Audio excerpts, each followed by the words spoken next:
Du Portugal au Maroc, du XVe siècle aux années 1800, les inscriptions en hébreu et les noms sur ces sépultures en témoignent. La présence juive au Cap-Vert remonte à plusieurs décennies en arrière. Parmi ces immigrants de familles séfarades, beaucoup sont venus du Maroc et de Gibraltar au milieu du XIXe siècle. À l'époque, avec l'essor de la navigation à vapeur, les compagnies charbonnières britanniques investissent dans cette colonie portugaise. Le Cap-Vert devient un important carrefour commercial. Une aubaine pour les marchands juifs de Mogador, Rabat ou Tanger qui voient alors une détérioration des conditions économiques au Maroc. Plusieurs décident d'émigrer au Cap-Vert. Aujourd'hui, les descendants de ces immigrants s'attellent à maintenir leur héritage, même s'il n'existe plus de communauté juive dans l'archipel. Plus de synagogues et même plus aucun juif pratiquant, en raison des mariages mixtes. Arrivés célibataires sur l'île la plupart du temps, les immigrants venus d'Europe se marient avec des autochtones. Dans l'archipel, beaucoup de Capverdiens portent aujourd'hui des noms juifs ou ont des racines juives.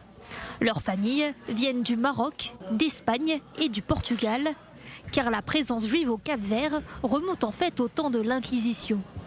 En 1492, des Juifs expulsés d'Espagne et des Maranes forcés de se convertir au catholicisme affluent vers le Portugal, mais cette présence déplaît au roi Manuel Ier.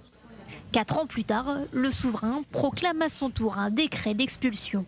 Des milliers de juifs et de conversos sont exilés vers les colonies portugaises, Sao Tomé et Príncipe et le Cap-Vert. Pour beaucoup, des enfants juifs baptisés de force, plusieurs ne survivront pas au voyage. Fuyant les persécutions, d'autres se joindront à ces exilés. Autorisés à commercer, ils deviennent des lançados, en portugais, ceux qui se lancent à l'aventure. Malgré l'Inquisition et leur statut de paria, ces nouveaux Capverdiens établissent des comptoirs sur la côte sénégalaise.